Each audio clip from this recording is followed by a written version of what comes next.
To map out your dream art tour. Let's do it. Awesome. This deep dive is all about experiencing art history firsthand, from prehistoric caves to modern museums. Yeah, huge span of time. Yeah, we've got Wikipedia, articles, even some online debates to sift through. Wow, sound like a lot of material. It is. But think of us as your curators, I like that. creating a chronological itinerary of must-see art across the globe. That's exciting. What I think is exciting is that we're not just talking big-name museums. All right. We're going back to the very roots of human creativity, and that means venturing into some pretty incredible caves. Okay, so first stop, cave paintings. The fact that we have art dating back potentially 40,000 years or more is just mind-blowing. It really shifts your perspective on human history, doesn't it? To think that those early artists were expressing themselves deep inside those caves using whatever natural pigments they could find. And speaking of finding things, one source mentions a 40,000-plus-year-old bovine painting in Lubang Jiriji Saleh Cave. Oh, wow. That's our first pin on the map. Okay. But I'm curious, with these incredibly old artworks, how do we even know how old they are? Dating them must be tricky. You're right, it's quite a puzzle. Our Wikipedia article on cave paintings points out some of the challenges with radiocarbon dating, especially in caves where debris from various eras can really throw off those results. So it's not as simple as just testing a bit of charcoal and getting a precise date. Not quite. Okay. Researchers have had to get creative. Oh, interesting. Sometimes they can analyze the pigment itself or even the torch marks on the cave walls to get a clearer picture of when that art was created. That's pretty ingenious. Uh-huh. So for our art-loving traveler, are there any specific cave paintings you'd recommend? Ones where we're pretty confident about the age? Absolutely. Chauvet Cave in France is a must-see. Okay. It features stunning rhinoceros paintings estimated to be between 30,000 and 32,000 years old. Wow. Imagine standing in that cave surrounded by art from the Ice Age. Oh, that's going straight on the itinerary. Yeah. Rhinoceros paintings. That's definitely not something you see every day. And if our traveler heads down under to Australia, there's Arnhem Land, with cave paintings potentially even older than Chauvet. Really? These depict extinct megafauna, giant animals that roamed the continent over 40,000 years ago. Extinct megafauna. Now that's adding a layer of mystery to our art adventure. So we're talking potential contenders for the oldest art in the world. Indeed. But for a site with incredibly reliable dating, Nuwara Barnming in Australia is a must-visit. Okay. Researchers used radiocarbon dating on charcoal drawings there, and the results are solid. Wow. Around 28,000 years old, So old. making it one of the oldest confirmed art sites globally. Nuwara Barnming, okay. I'm making a note of that. And what I find really cool is that the research there wasn't just done by academics. It was a collaboration with the Jawoyn Aboriginal community. Right. The traditional custodians of that land. Exactly. That's a crucial point.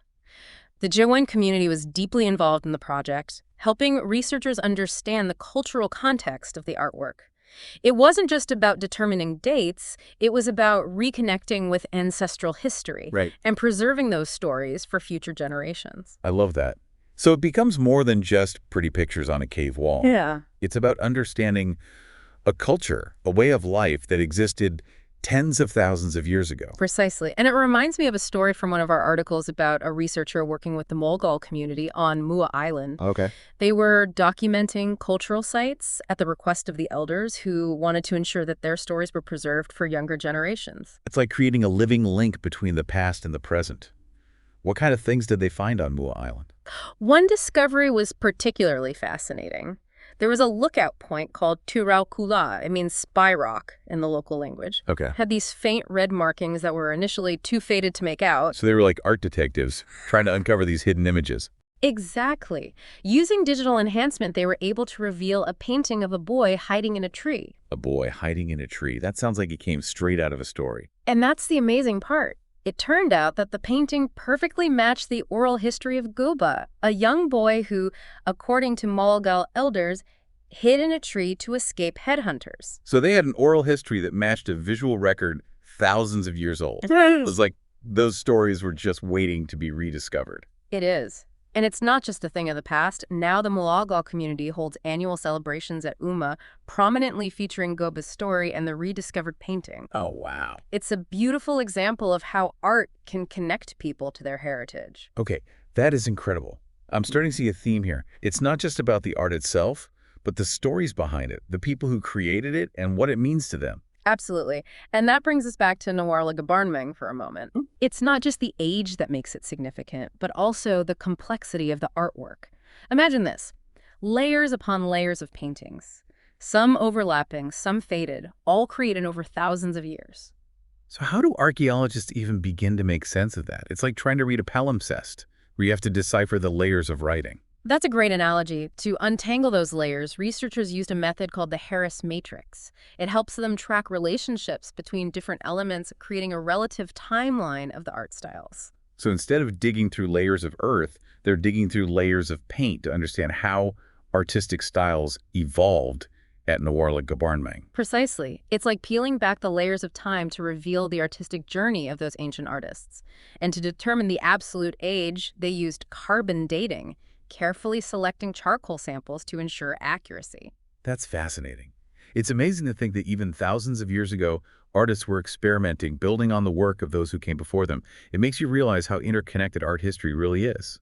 You're right. It's a continuous thread, a conversation that spans millennia.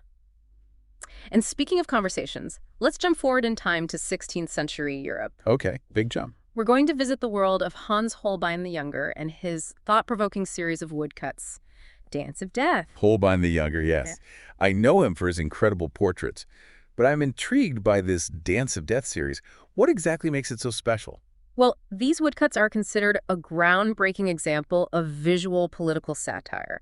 Imagine the impact of seeing these images in a time when openly criticizing authority was dangerous. It must have been like a visual whisper of rebellion. Yeah. But why woodcuts? What makes them stand out as a form of satire? Well, prior to this, satire was primarily a literary form. Think of the writings of someone like Juvenal.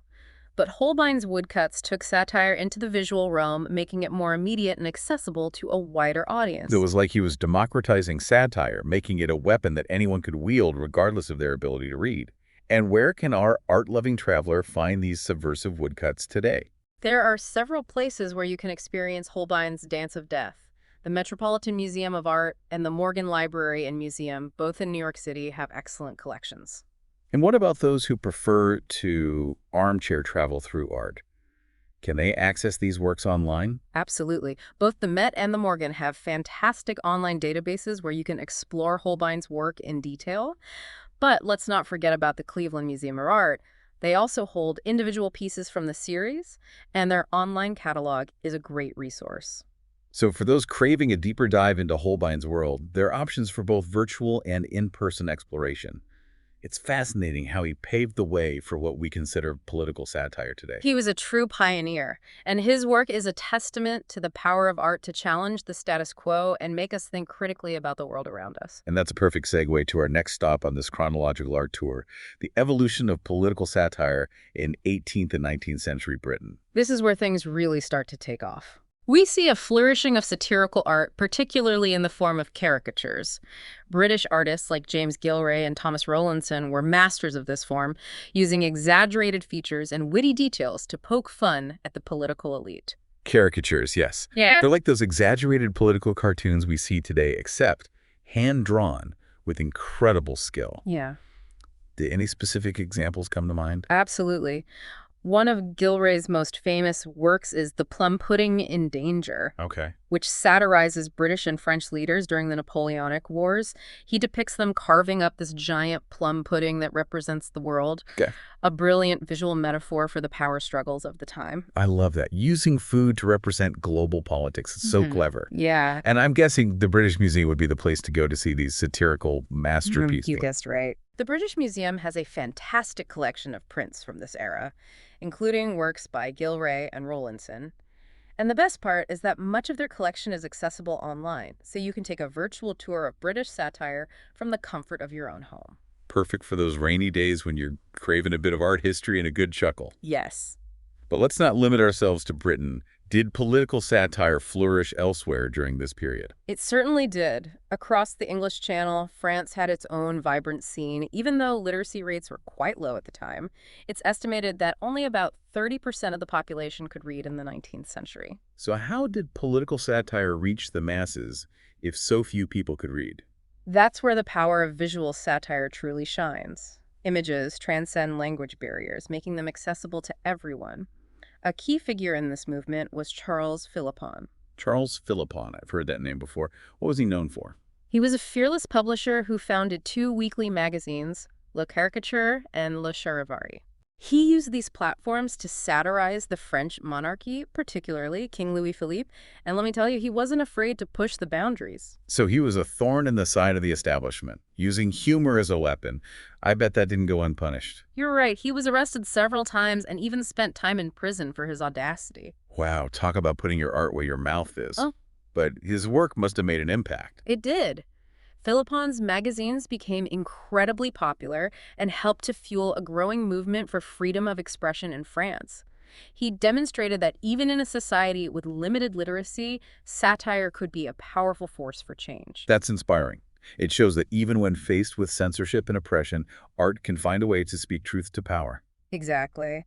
And this brings us to the 20th and 21st centuries, where political satire truly exploded across various media, from cartoons and magazines to music and television. This is where we see satire becoming increasingly accessible, influential, and intertwined with popular culture. Okay, now we're talking. This is the world of satire I grew up with. But with so much ground to cover, where do we even begin? Well, one figure who immediately springs to mind is Tom Lehrer.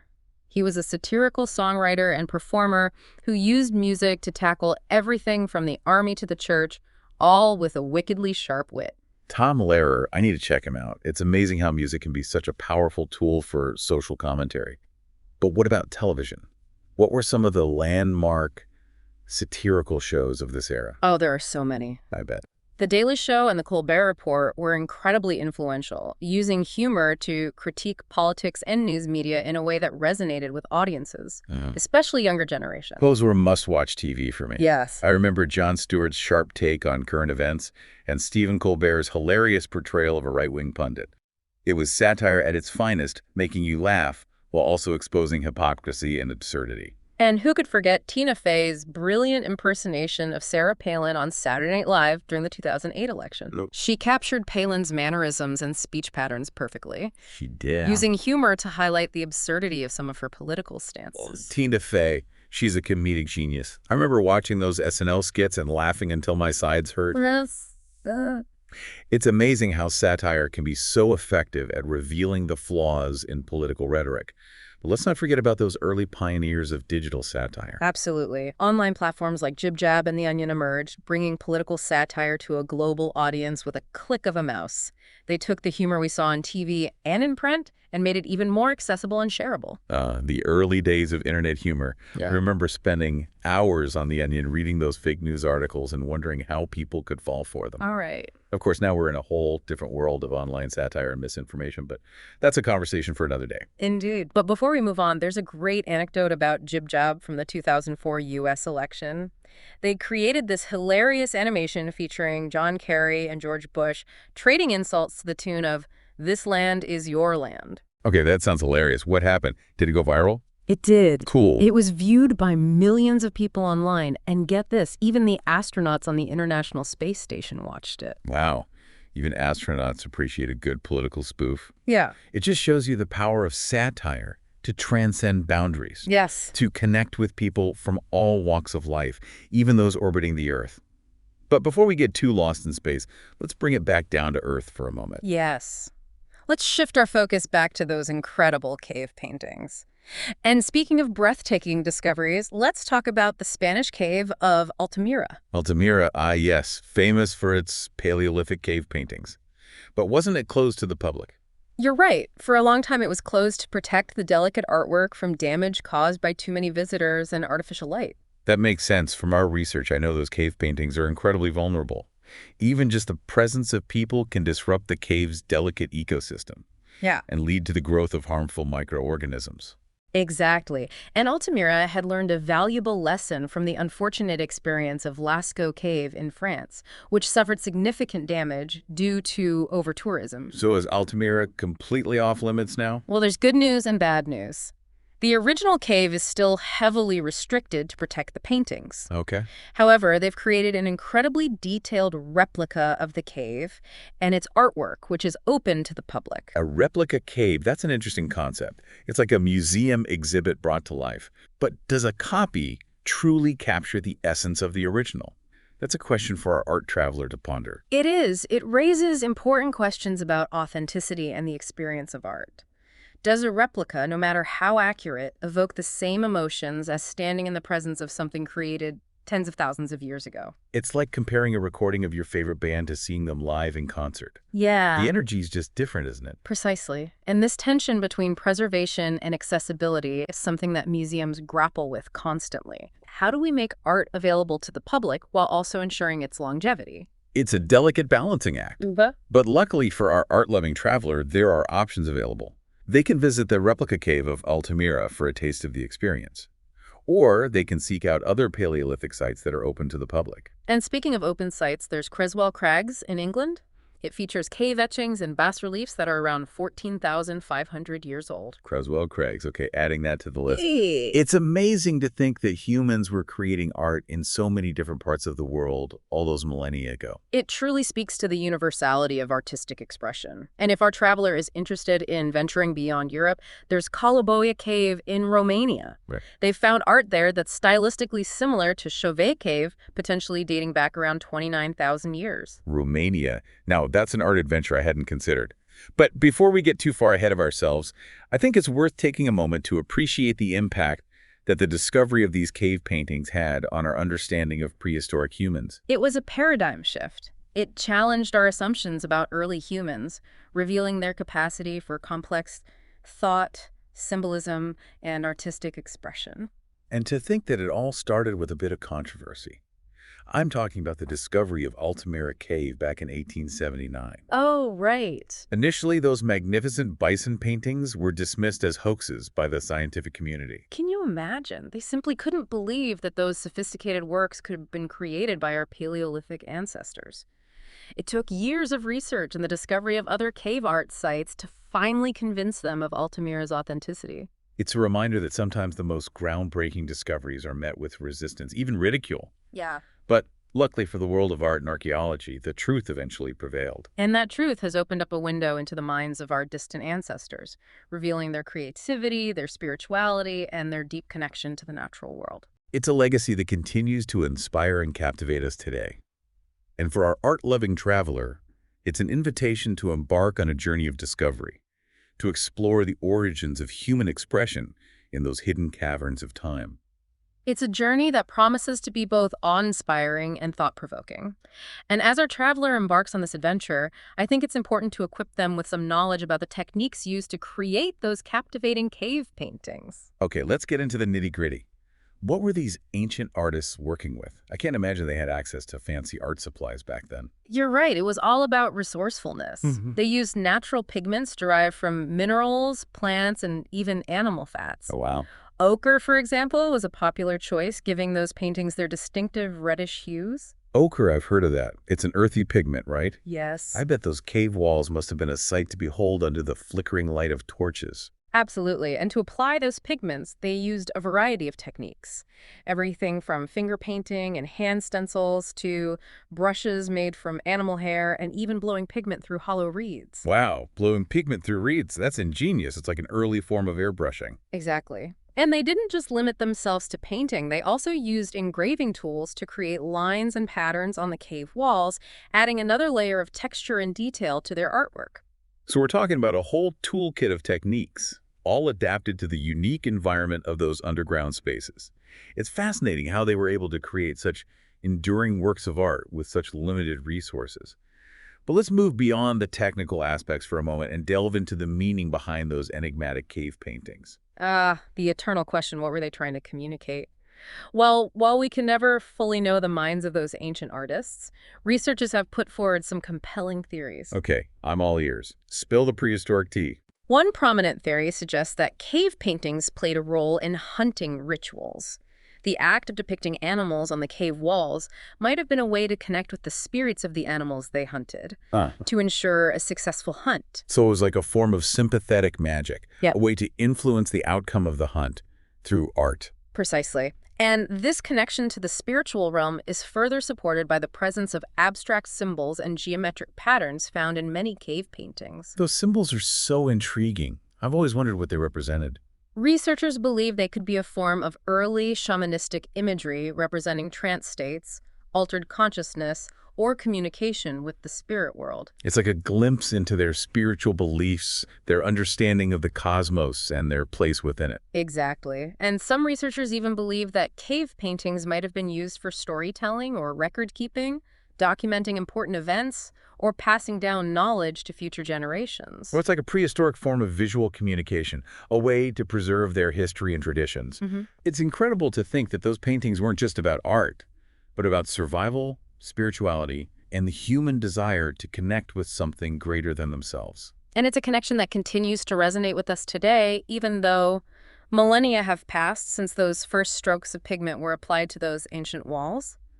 So as our artistic tourist ventures into those caves, let them carry with them a sense of wonder, respect, and a willingness to listen to the whispers of the past. Beautifully said.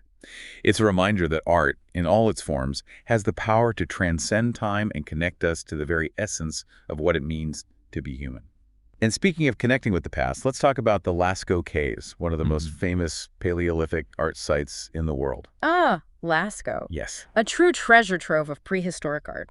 It's located in southwestern France and is renowned for its incredibly detailed and lifelike animal paintings. I've seen pictures of those paintings. They're absolutely stunning. It's as if those animals are about to leap off the cave walls. Yes. What's the estimated age of those paintings? They're believed to be around 17,000 years old, dating back to the Magdalenian period of the Upper Paleolithic. 17,000 years. That's just mind-boggling. And to think that those paintings have survived for so long, hidden away in that underground sanctuary.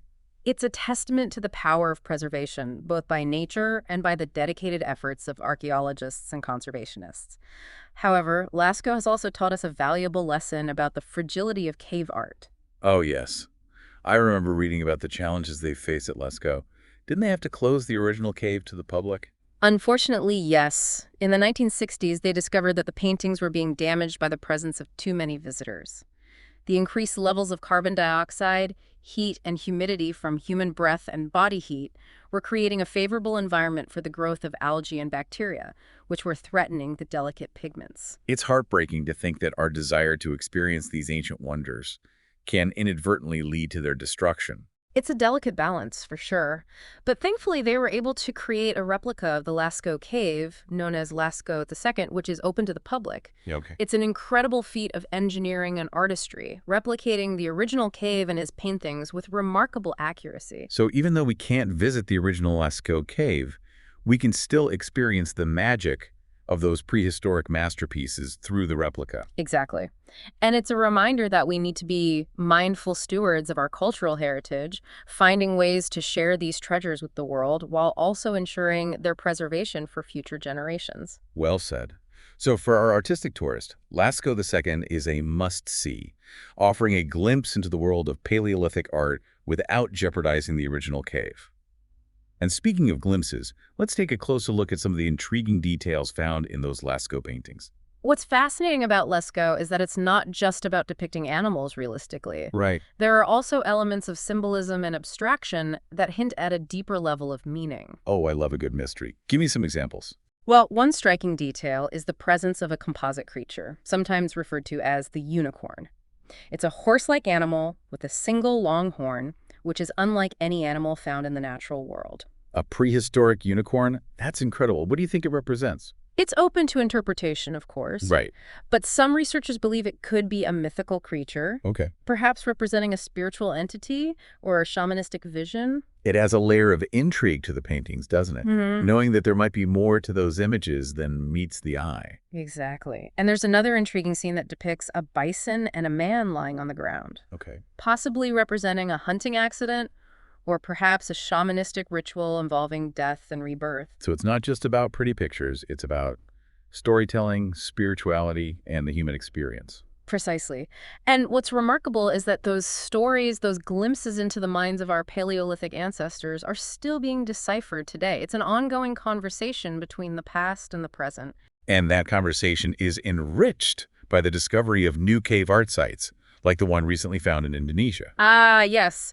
The Lang Bulu Sipong 4 cave on the island of Sulawesi. Oh. It made headlines worldwide because it contains what's believed to be the world's oldest figurative artwork, a depiction of a warty pig that's estimated to be at least 45,500 years old. 45,500 years old. Yeah, That pushes back the timeline of figurative art significantly. it does. And it also highlights the fact that cave art wasn't just a European phenomenon. It was happening all over the world. Exactly. It's a global story, revealing the shared human impulse to create, to communicate, and to leave a lasting mark on the world. And speaking of lasting marks, let's shift our focus to a different form of artistic expression, one that emerged much later in human history. Let's talk about political satire. Ah, yes. The art of using humor and wit to expose hypocrisy, critique power, and challenge the status quo. It's a fascinating journey through the evolution of satire, from ancient origins to modern-day manifestations. Okay, I'm ready for a good laugh. But first, take us back to the beginnings. When did political satire first emerge? Well, it's hard to pinpoint an exact date, Yeah, I bet. but evidence suggests that satire has been around for as long as humans have formed social structures and hierarchies. So as soon as there was something to complain about, someone was there to make fun of it. Pretty much. And early forms of satire often took the form of oral storytelling, songs, and theatrical performances, which were powerful ways to spread social commentary and critique those in power. That's like the ancient equivalent of stand-up comedy or political cartoons. Yeah. But were there any specific examples of early political satire that have survived to this day? One of the most famous examples comes from ancient Greece, the plays of Aristophanes. Okay. He was a comedic playwright who used his plays to satirize Athenian society, politics, and even the gods themselves. Aristophanes, I've heard of him. Wasn't he known for his sharp wit and outrageous humor? Absolutely. His plays were full of biting satire, puns, and slapstick humor, all aimed at poking fun at the absurdities of Athenian life. So he was like the ancient Greek version of Jon Stewart or Stephen Colbert. Exactly. And just like those modern-day satirists, Aristophanes often faced criticism and even legal challenges for his outspoken views. It seems like speaking truth to power, even through humor, has always come with risks. But luckily for us, Aristophanes' plays have survived, giving us a window into the satirical sensibilities of ancient Greece. And those sensibilities have continued to evolve through the centuries, finding new forms of expression in literature, art, and eventually in mass media. So it's like a long and winding road, with each era adding its own unique flavor to the art of satire. Precisely. And that road leads us to some of the most iconic figures in the history of political satire. Figures who have shaped our understanding of humor, social commentary, and the power of laughter to challenge the status quo. Okay, I'm ready to meet those satirical giants. Who's first on our list? Well, let's start with a literary legend, Jonathan Swift, the author of Gulliver's Travels. Gulliver's Travels. I remember reading that in school. It's about a guy who travels to all these fantastical lands, right? Oh, yes. But beneath the surface of those adventures lies a scathing satire of 18th century English society and politics.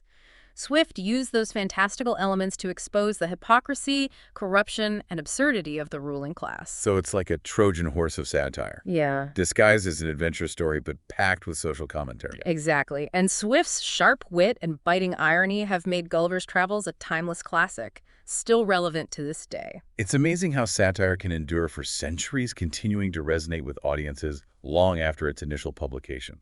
But let's move on to another literary giant, George Orwell, the author of Animal Farm. Ah, Animal Farm, a brilliant allegory of the Russian Revolution and the rise of totalitarianism. Orwell used the animal characters to represent real-life political figures and ideologies, exposing the dangers of unchecked power and the corruption that often accompanies revolutions. It's a powerful story, and one that's unfortunately still relevant in today's world. Absolutely. And Orwell's use of satire is masterful, blending humor, social commentary, and a warning about the dangers of political extremism. It's a reminder that satire can be both entertaining and thought-provoking, Yes. prompting us to question authority and think critically about the world around us. And speaking of critical thinking, let's fast forward to the 20th century, where political satire found a new home in the burgeoning world of mass media, particularly in cartoons and magazines. Okay, now we're talking about the kind of satire I grew up with. I remember those witty political cartoons in the newspapers making me laugh while also offering a different perspective on current events. Exactly. Political cartoons became a powerful form of visual commentary using caricature, symbolism, and humor to expose the foibles of politicians and the absurdities of political systems. And it wasn't just limited to newspapers. Magazines like The New Yorker and Mad Magazine also embraced political satire, using humor to engage with a wider audience. And then, of course, there was the rise of satirical news programs like The Daily Show and The Colbert Report, which revolutionized the way we consume and critique political information. Those shows were so clever, blurring the lines between comedy and journalism. They used humor to hold a mirror up to society, exposing hypocrisy and making us laugh at the absurdities of the political landscape. And they weren't afraid to tackle tough topics using satire to spark important conversations about social issues, political corruption, and the media itself. It's a reminder that satire can be a powerful force for good, prompting us to question assumptions, engage in critical thinking, and hold those in power accountable. Okay, so we've journeyed from ancient cave paintings to modern satire, quite the adventure. But where do we go from here? What other stops should we add to this art tour? Well, if our art-loving traveler is interested in exploring the more controversial side of satire, we could delve into the case of the Danish cartoons depicting the Prophet Muhammad. Yes, the Muhammad cartoons controversy.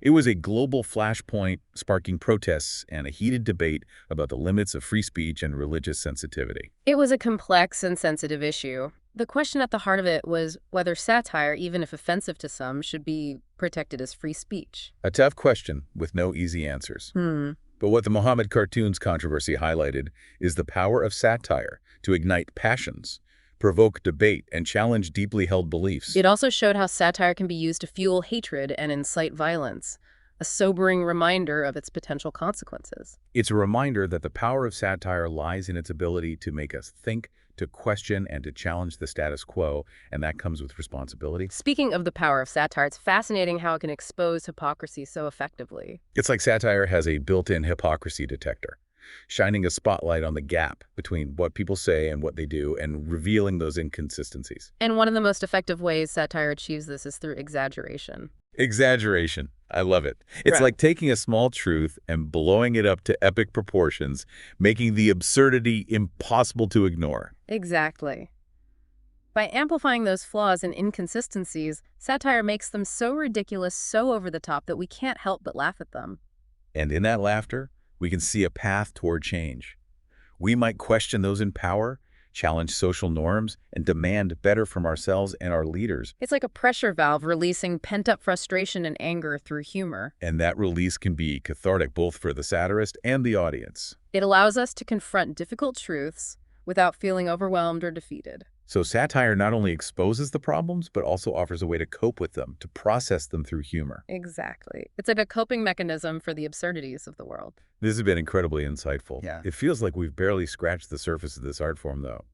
What other avenues of satire should we explore? Well, if we're talking about satire as a tool for social change, we can't overlook its role in advocating for social justice. Yes. Satire has a long history of being used to challenge inequality, expose prejudice, and fight for the rights of marginalized groups. It's like a weapon of the powerless, using humor to fight back against oppression and injustice. And because satire can often bypass our defenses and deliver those important messages through laughter, it can be incredibly effective. It's like a spoonful of sugar helping the medicine go down. Exactly.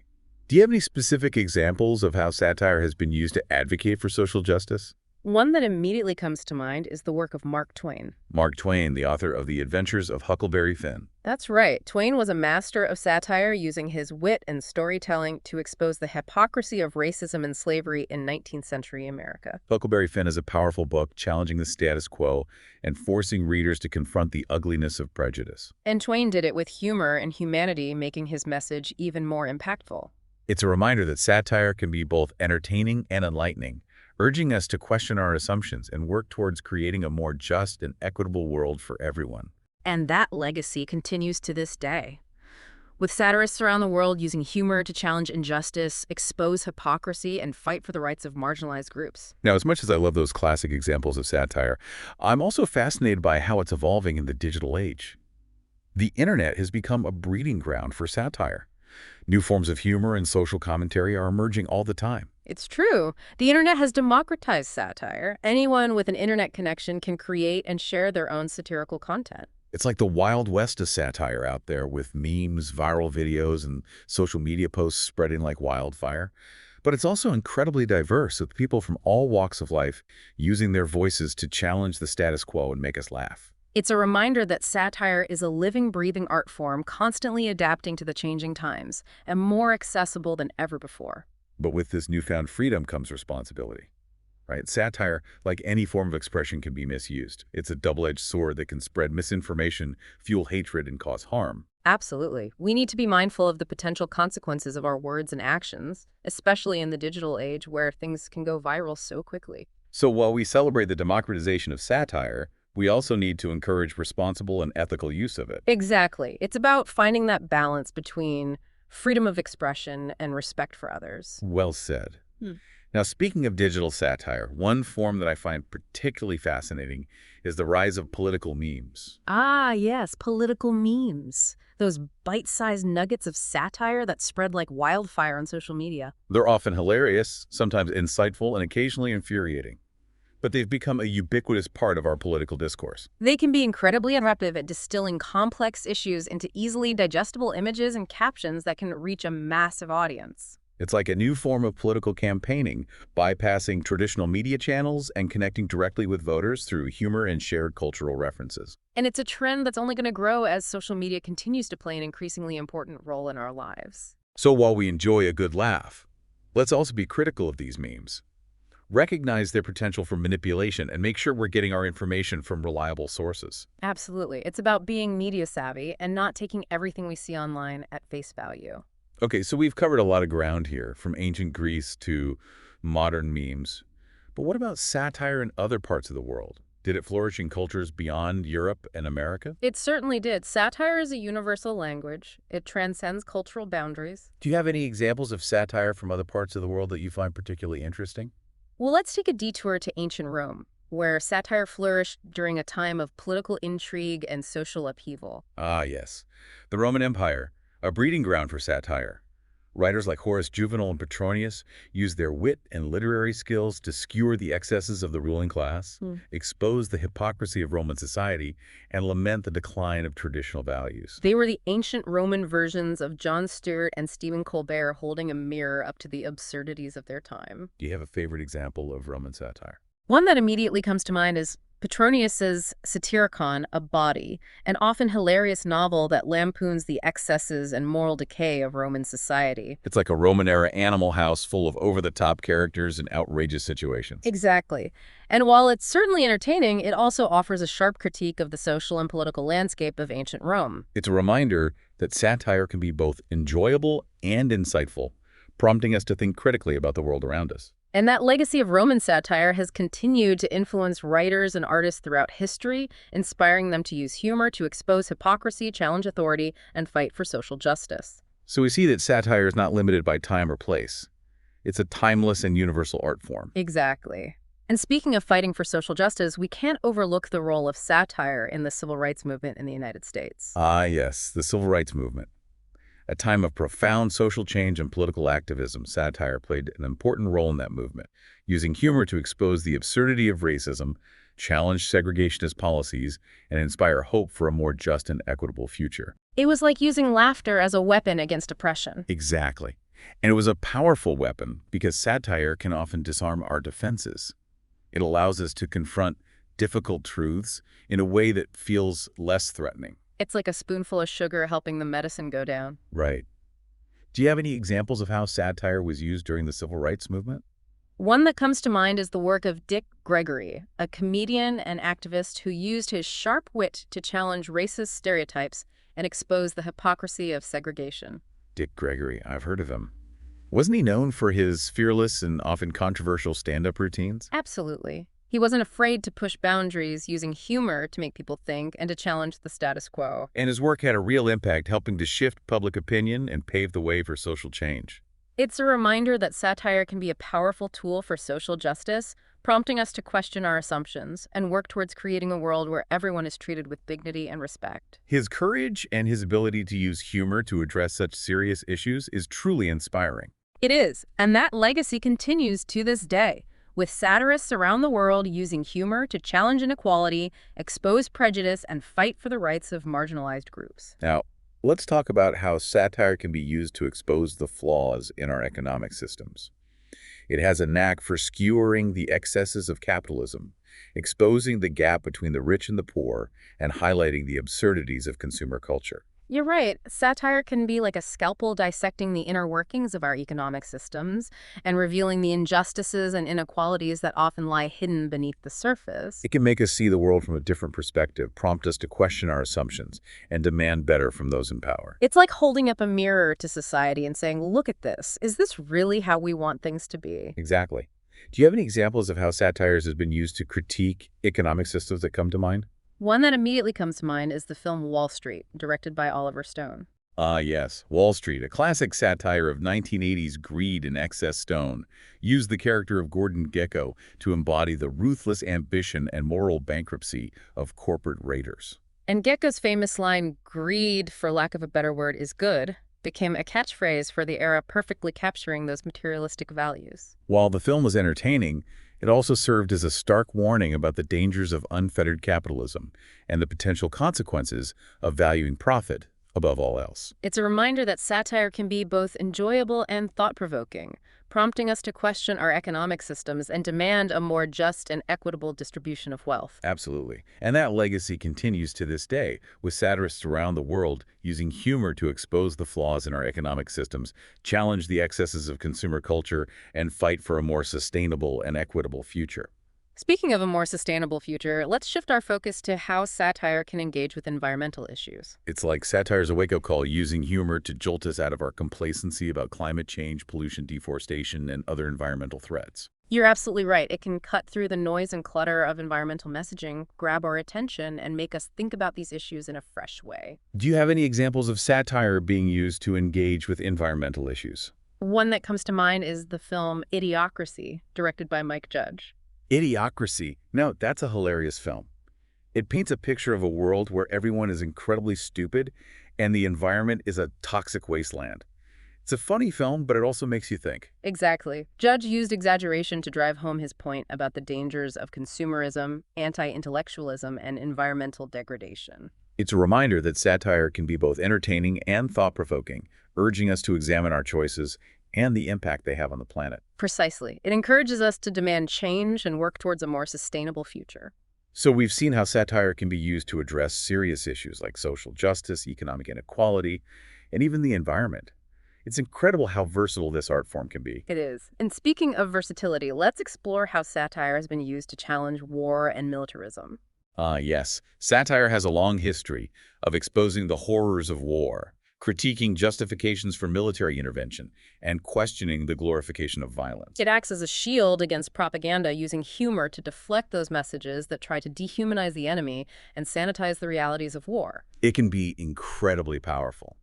Satire has a way of making us see the absurdity of war and the futility of violence. Do you have any examples of satire being used to challenge war and militarism that stand out for you? One that comes to mind is the film Dr. Strangelove, How I Learned to Stop Worrying and Love the Bomb, directed by Stanley Kubrick. Yes, Dr. Strangelove, a classic satire of Cold War paranoia and the dangers of nuclear weapons.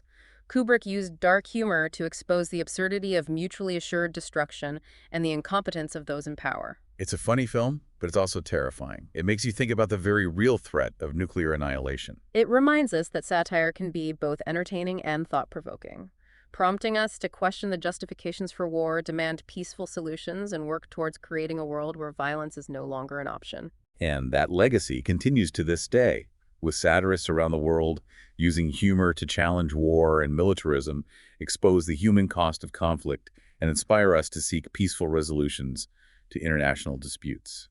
Speaking of peaceful resolutions, let's shift our focus to a more recent example of how satire has been used to challenge war and promote peace: the Iraq War protests. The Iraq War protests, a global movement that mobilized millions of people to oppose the U.S.-led invasion of Iraq. Satire played an important role in those protests, using humor to expose the lies and justifications for war, mock the Bush administration, and inspire hope for a more peaceful future.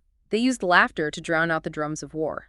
It was a powerful antidote to the fear and propaganda being used to justify the invasion. Do you have any favorite examples of how satire was used during the Iraq War protests? One that comes to mind is the work of the Billionaires for Bush, a satirical activist group that used street theater and mock protests to expose the corporate interests behind the war. The Billionaires for Bush, I remember them. They were hilarious, dressing up in top hats and tuxedos and chanting slogans like, "More war for oil." Exactly. They were able to cut through the noise and clutter of the protests and grab people's attention with their over-the-top humor. And they made a serious point, highlighting the role of corporate greed in fueling the war. It's a reminder that satire can be a powerful tool for social change, prompting us to question the motives of those in power, demand accountability, and work towards creating a more peaceful world. And that legacy continues to this day, with satirists around the world using humor to challenge war and militarism, expose the human cost of conflict, and inspire us to seek peaceful resolutions to international disputes. Speaking of peaceful resolutions, let's shift our focus to another fascinating aspect of satire, its ability to engage with religious fundamentalism and extremism. Ah, yes. Satire has a long and often controversial history of challenging religious dogma, exposing hypocrisy within religious institutions, and mocking the absurdities of extremism. It's like a mirror held up to the face of faith, reflecting both its beauty and its flaws.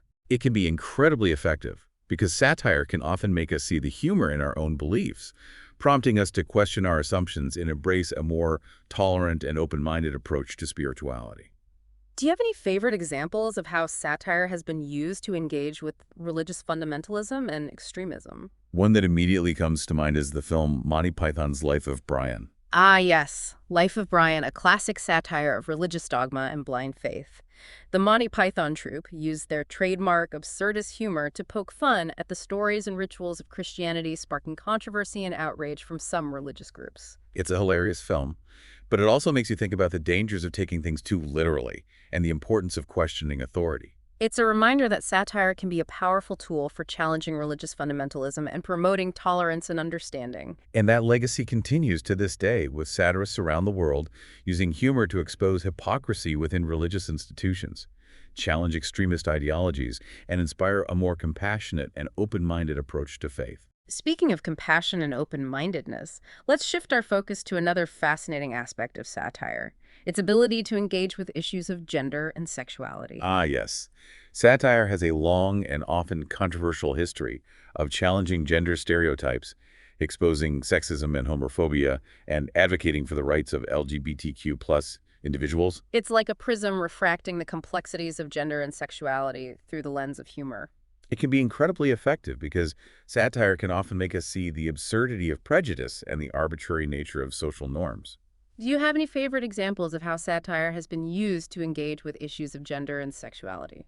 One that immediately comes to mind is the work of the Guerrilla Girls, a feminist activist group that uses humor and art to expose sexism and discrimination in the art world. Ah, yes. The Guerrilla Girls, they're fantastic. They wear gorilla masks and use street theater and provocative posters to challenge the male-dominated art establishment. Their work is both funny and powerful, raising awareness about gender inequality and inspiring change. It's a reminder that satire can be a powerful tool for challenging sexism, homophobia, and other forms of discrimination. And that legacy continues to this day with satirists around the world using humor to expose prejudice, advocate for LGBTQ+ rights, and promote a more inclusive and equitable society.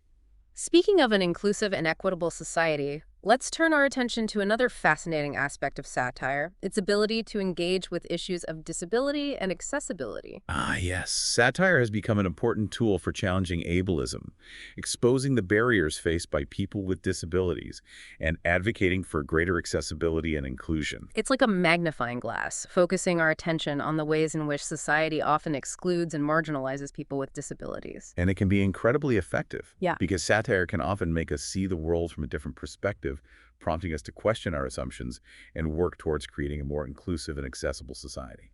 Do you have any favorite examples of how satire has been used to engage with issues of disability and accessibility? One that comes to mind is the work of comedian and writer Stella Young, who used her sharp wit and personal experiences to challenge stereotypes about disability and advocate for greater inclusion. Ah, yes. Stella Young, she was brilliant. She challenged the idea that disability is something to be pitied or overcome, arguing that it's simply a different way of being in the world. Her work was both funny and insightful, prompting us to rethink our assumptions about disability and work towards creating a more just and equitable society. It's a reminder that satire can be a powerful tool for challenging ableism and promoting the rights of people with disabilities. And that legacy continues to this day with satirists around the world using humor to expose barriers, advocate for accessibility, and promote a more inclusive and equitable world. Speaking of an inclusive and equitable world, let's turn our attention to another fascinating aspect of satire, its ability to engage with issues of race and ethnicity. Ah, yes. Satire has a long and complex history of challenging racism, exposing prejudice, and advocating for racial justice. It's like a mirror held up to society, reflecting both its progress and its failures in addressing racial inequality. And it can be incredibly effective because satire can often make us see the absurdity of racism and the arbitrary nature of racial categories. Do you have any favorite examples of how satire has been used to engage with issues of race and ethnicity? One that immediately comes to mind is the work of comedian Chris Rock, who uses his sharp wit and observational humor to tackle issues of race, class, and social injustice in America. Ah, yes. Chris Rock, he's a master of social commentary. He's not afraid to push boundaries and make people uncomfortable, but he always does it with intelligence and humor. His work is both funny and thought-provoking, prompting us to confront our own biases and work towards creating a more just and equitable society. It's a reminder that satire can be a powerful tool for challenging racism and promoting racial justice. And that legacy continues to this day with satirists around the world using humor to expose prejudice, celebrate diversity, and inspire us to create a world where race is no longer a barrier to opportunity or equality. Speaking of opportunity and equality, let's shift our focus to another fascinating aspect of satire, its ability to engage with issues of class and economic inequality. Ah, yes. Satire has a long and rich history of skewering the excesses of the wealthy, exposing the struggles of the working class, and highlighting the absurdities of our economic systems. It's like a Robin Hood of humor, stealing from the rich to give to the poor, not in the literal sense, of course, but in the sense of redistributing laughter and social commentary. And it can be incredibly effective because satire can often make us see the world from a different perspective, prompting us to question our assumptions about wealth and poverty. Do you have any favorite examples of how satire has been used to engage with issues of class and economic inequality? One that immediately comes to mind is the film Trading Places, directed by John Landis. Ah, yes. Trading Places is a classic satire of class warfare and social mobility. Eddie Murphy and Dan Aykroyd star as a street hustler and a commodities broker who switch lives in a social experiment orchestrated by two eccentric millionaires. It's a hilarious film, but it also makes a serious point about the arbitrariness of class distinctions and the systemic inequalities that perpetuate poverty. It's a reminder that satire can be both entertaining and thought-provoking, prompting us to question our economic systems and work towards creating a more just and equitable distribution of wealth. And that legacy continues to this day with satirists around the world using humor to expose the excesses of the wealthy, champion the struggles of the working class, and advocate for policies that promote economic fairness and opportunity. Speaking of opportunity and fairness, let's turn our attention to another fascinating aspect of satire, its ability to engage with issues of immigration and xenophobia. Ah, yes.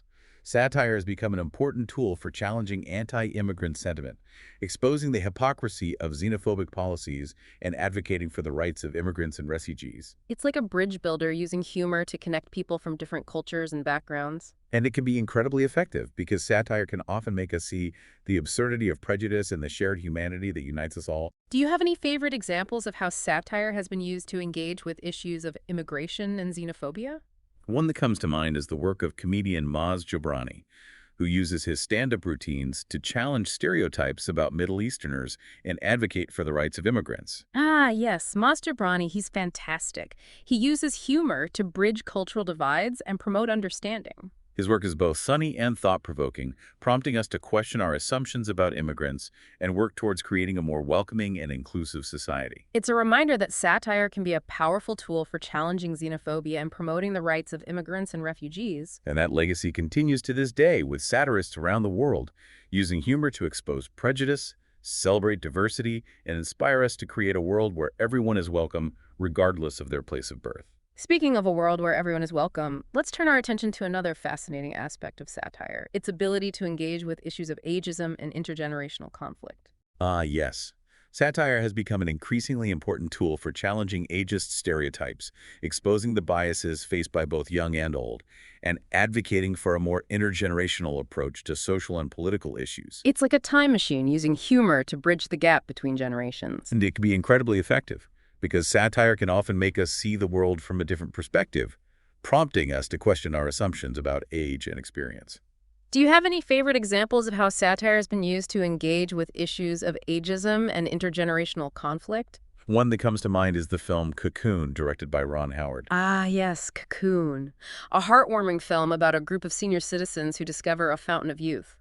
While it's not strictly a satire, it uses humor to challenge stereotypes about aging and explore the bonds that connect generations. It's a reminder that satire can be both entertaining and thought-provoking, prompting us to appreciate the wisdom of our elders and the energy and idealism of youth.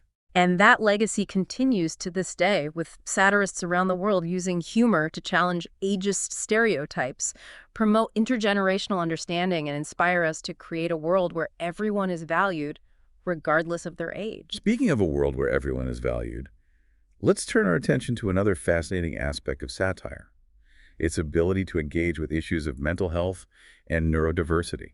Ah, yes. Satire has become an increasingly important tool for challenging stigma, raising awareness about mental health issues, and advocating for greater understanding and support for people with mental illness and neurodevelopmental differences. It's like a safe space, using humor to create a dialogue about mental health in a way that feels less threatening and more approachable. And it can be incredibly effective because satire can often make us see the humor in our own struggles, prompting us to challenge our assumptions and embrace a more compassionate and empathetic approach to mental health. Do you have any favorite examples of how satire has been used to engage with issues of mental health and neurodiversity? One that comes to mind is the television show BoJack Horseman, an animated sitcom that explores themes of depression, addiction, and trauma through the lens of satire. BoJack Horseman. That's a brilliant show. It's both hilarious and heartbreaking, using humor to tackle complex and often difficult subject matter. Exactly. It's a reminder that satire can be a powerful tool for challenging stigma and promoting understanding and acceptance of mental health issues. And that legacy continues to this day, with satirists around the world using humor to raise awareness, challenge stereotypes, and advocate for greater support for people with mental illness and neurodevelopmental differences. Speaking of support and understanding, let's shift our focus to another fascinating aspect of satire: its ability to engage with issues of body image and the pressure to conform to societal standards of beauty. Ah, yes. Satire has become an important tool for challenging unrealistic beauty standards, exposing the harmful effects of the media's obsession with thinness and perfection, and promoting body positivity and self-acceptance. It's like a funhouse mirror distorting the images that we're bombarded with on a daily basis, making us laugh at the absurdity of those unattainable ideals. And it can be incredibly effective because satire can often make us see the humor in our own insecurities, prompting us to challenge those harmful messages and embrace our bodies for what they are. Do you have any favorite examples of how satire has been used to engage with issues of body image and the pressure to conform to societal standards of beauty? One that comes to mind is the work of comedian Amy Schumer, who uses her stand-up routines and television shows to challenge gender stereotypes and body shaming. Ah, yes, Amy Schumer. She's fearless. She's not afraid to talk about taboo subjects and make people uncomfortable, but she always does it with humor and a sense of empowerment. Her work is both funny and thought-provoking, prompting us to question those unrealistic beauty standards and embrace our bodies for what they are. It's a reminder that satire can be a powerful tool for challenging body shaming and promoting body positivity and self-acceptance. And that legacy continues to this day, with satirists around the world using humor to expose the absurdity of beauty standards, celebrate diversity, and inspire us to love and appreciate our bodies for what they are. Speaking of loving and appreciating ourselves, let's turn our attention to another fascinating aspect of satire: its ability to engage with issues of consumerism and the pressure to accumulate material possessions. Ah, yes. Satire has a long and rich history of skewering the excesses of consumer culture, exposing the emptiness of materialism, and prompting us to question our relationship with stuff. It's like a detox for our souls, purging us of the toxins of consumerism and reminding us that true happiness doesn't come from material possessions. And it can be incredibly effective, because satire can often make us see the humor in our own acquisitiveness, prompting us to reevaluate our priorities and focus on what truly matters. Do you have any favorite examples of how satire has been used to engage with issues of consumerism and the pressure to accumulate material possessions? One that immediately comes to mind is the film Fight Club, directed by David Fincher. Ah, yes. Fight Club, a cult classic that explores themes of consumerism, masculinity, and rebellion.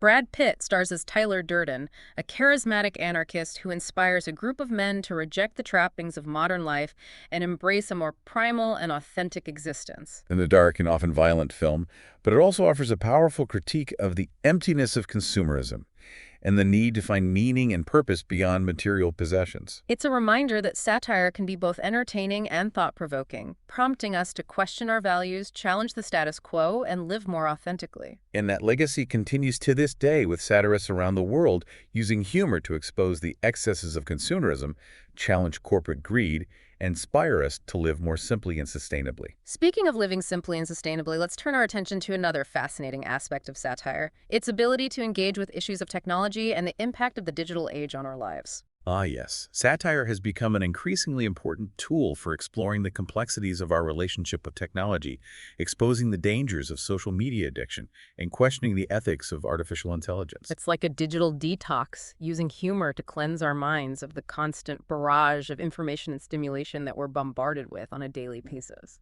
It can be incredibly effective because satire can often make us see the humor in our own tech-obsessed habits, prompting us to step back and disconnect and reevaluate our relationship with the digital world.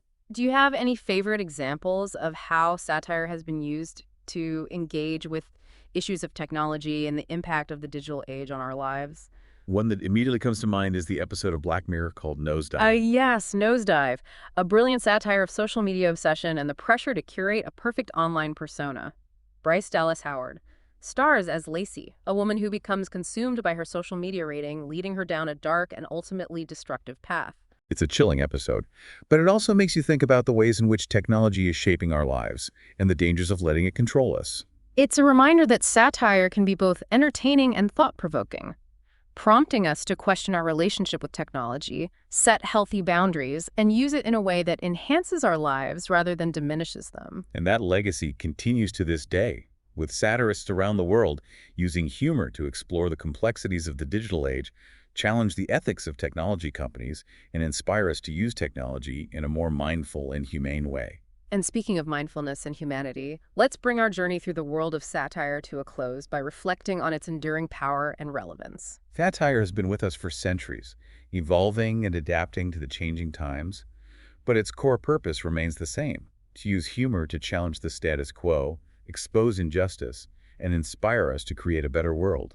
It's a tool for social change, a weapon against oppression, a mirror held up to society, and a reminder that even in the darkest of times, laughter can be a source of hope and resilience. And as we navigate the complexities of the 21st century with its political polarization, social upheaval, and technological advancements, satire will continue to play an important role in helping us make sense of the world around us. So let's embrace the power of satire. Use it wisely and responsibly, and never stop laughing at the absurdities of life. Because sometimes laughter is the best medicine, the sharpest tool, and the most effective way to challenge the status quo and inspire change. And with that, we've reached the end of our deep dive into the world of satire. We hope you've enjoyed this journey through the history, evolution, and impact of this enduring art form. And we encourage you to continue exploring the world of satire, to seek out the voices that challenge your assumptions and make you laugh, think, and hopefully inspire you to make the world a little bit better. Thank you for joining us on this deep dive. Until next time, keep laughing, keep questioning, and keep fighting for a more just and equitable world. It's amazing how satire can take on so many forms and tackle such a wide range of issues. We've talked about cave paintings, political cartoons, television shows, even internet memes. It really highlights the evolution of this art form. It does, and one thing that stands out to me is how satire often acts as a mirror, reflecting the anxieties and concerns of the time in which it's created. From anxieties about social hierarchies in ancient Rome to concerns about the impact of technology today, satire helps us process these complex issues through humor. That's a great point. So for our art-loving traveler who's been following along on this chronological journey, where should we send them next? What other satirical gems await? Well, if we're sticking with our chronological theme, We need to make a stop in 18th century England and pay a visit to William Hogarth. Hogarth, yes. Known for his incredibly detailed engravings that often depicted the underbelly of London society. What makes his work satirical? Hogarth had this incredible ability to capture the hypocrisy and moral corruption of his time through visual storytelling. His engravings are like snapshots of 18th century life, full of social commentary, and often presented in a serialized format, like chapters in a book. So it's like binge-watching a satirical drama, but in engraved form. Exactly. One of his most famous series is A Rake's Progress, which follows the downfall of a young man who inherits a fortune and squanders it on a life of debauchery. That sounds like a cautionary tale wrapped in satire. Where can our travelers see Hogarth's work? The British Museum has an excellent collection of Hogarth's engravings. And for those who can't make it to London, many museums have online collections allowing you to zoom in on those intricate details and appreciate Hogarth's masterful storytelling. Fantastic. So, after immersing ourselves in Hogarth's world, where does our satirical journey take us next? Well, let's hop across the pond to 19th century America, where we meet another giant of satire, Mark Twain. Mark Twain, yes. I know him best for The Adventures of Huckleberry Finn, but I'm guessing there's more to his satirical side than that one novel. Absolutely. Twain was a master of using humor to expose the hypocrisies of American society, particularly when it came to issues of race and class. His sharp wit and biting irony made him one of the most celebrated satirists of his time. So he was like the American Hogarth, using storytelling to hold up a mirror to society. That's a great comparison. And while Huckleberry Finn is perhaps his most famous work, Twain also wrote numerous essays, short stories, and novels that were full of satirical jabs at everything from politics to religion. That's quite a range. And where can our traveler go to experience Twain's satirical brilliance? While many of his works are available online, of course, but for a truly immersive experience, a visit to the Mark Twain House and Museum in Hartford, Connecticut is a must. Mark Twain House, that sounds like a literary pilgrimage. It is. You can walk through the very rooms where Twain wrote some of his most famous works, and the museum has a fantastic collection of his manuscripts, letters, and personal belongings. Wow, to be surrounded by the physical objects that inspired such a literary giant, that would be incredible. Okay, so we've added Hogarth and Twain to our satirical itinerary. Who else should we include on this global art tour? Well, no discussion of satire would be complete without mentioning the legendary French caricaturist Honoré Daumier. Daumier, yes. I know his work primarily from art history books. He was incredibly prolific, wasn't he? He does. Daumier produced thousands of lithographs, many of which were published in satirical newspapers and magazines. His caricatures targeted the political elite, the legal system, and even the art world itself, often with a sharp wit and a keen eye for social injustice. So he was like the 19th century French equivalent of a political cartoonist, taking aim at the powerful and the privileged. Exactly. And he wasn't afraid to face the consequences. Daumier was actually imprisoned for 6 months for one of his caricatures of King Louis Philippe. Wow, talk about commitment to your art. So where can our art enthusiasts go to see Daumier's work? The Musée d'Orsay in Paris has a wonderful collection of Daumier's lithographs. And like many museums today, they have a great online database, allowing you to browse through his work and appreciate his masterful use of line and shadow. That's fantastic. It's amazing how technology is making these incredible works of art more accessible to people around the world. It is. And it allows us to appreciate the global reach of satire, how it transcends borders and cultures. And speaking of global reach, let's fast forward to the 20th century and visit the world of British political cartoonist Gerald Scarfe. Scarfe, yes. I know his work from his collaborations with Pink Floyd, especially the animated imagery for The Wall. But I'm curious about his political cartoons. What makes them stand out? Scarfe is known for his grotesque and often controversial style. His caricatures are incredibly expressive, using distortion and exaggeration to highlight the flaws and foibles of politicians. He wasn't afraid to push boundaries, and his work often sparked outrage and debate. So he was like the Daumier of the 20th century, using his art to provoke and challenge the status quo. Exactly. And his work has been featured in prominent publications like the Sunday Times and the New Yorker, giving his satire a wide reach. Okay, so where can our art-loving traveler find Scarfe's work? Well, some of his most iconic works can be found in the collections of the British Museum and the Victoria and Albert Museum in London. And for a more contemporary experience, you can explore his website, which features a vast archive of his political cartoons. Fantastic. So we've journeyed from cave paintings to modern political cartoons covering centuries of satirical expression. It's been quite a ride. It has, and what we've seen is that satire, in all its forms, is a powerful tool for social commentary, a way to make sense of the world through humor, and a reminder that even in the face of adversity, laughter can be a force for change. Beautifully said. So for our art-loving traveler, we've created a chronological itinerary of satirical masterpieces spanning continents and centuries.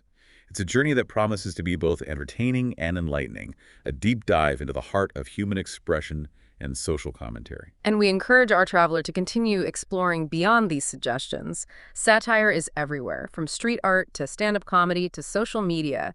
So keep your eyes open, your mind engaged, and your sense of humor sharp. And that brings us to the end of our deep dive into the world of satire.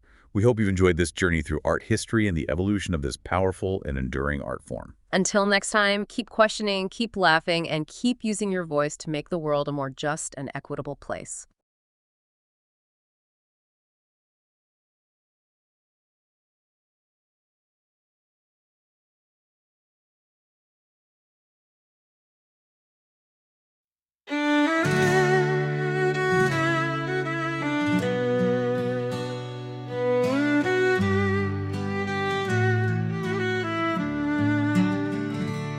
In the grand halls where power preems, portraits painted kings and queens.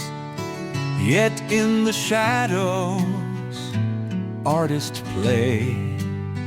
With ink and quill, they plot and say.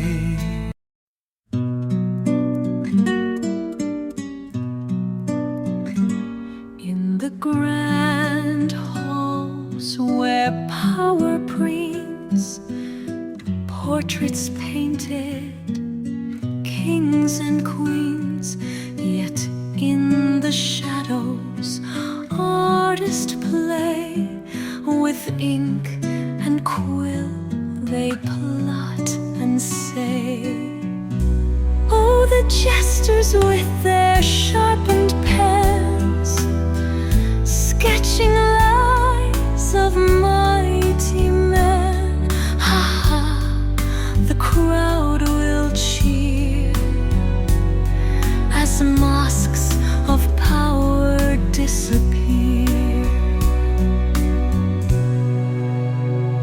From Rome's old walls with scribbled scorn to medieval tomes where fools are born, a splat of ink, a whoosh of brush, revealing truths beneath the hush. Oh, the jesters with their sharpened pens, sketching lives of mighty men. Ha ha, the crowd will cheer as masks of power disappear. In Hogarth scenes, the follies dance, Gilray strokes a piercing lance. With every line, a double take, a jest, a jibe for conscience sake. Through ages dark and times of light, the artist's hand has taken flight. With bam and crash they draw the line between the truth and royal sign. Oh, the jesters with their sharpened pens, sketching lives of mighty men. Ha ha, the crowd will cheer as masks of power disappear. So here's a toast to those who dare to mock the crown, and lay it bare, for in their chest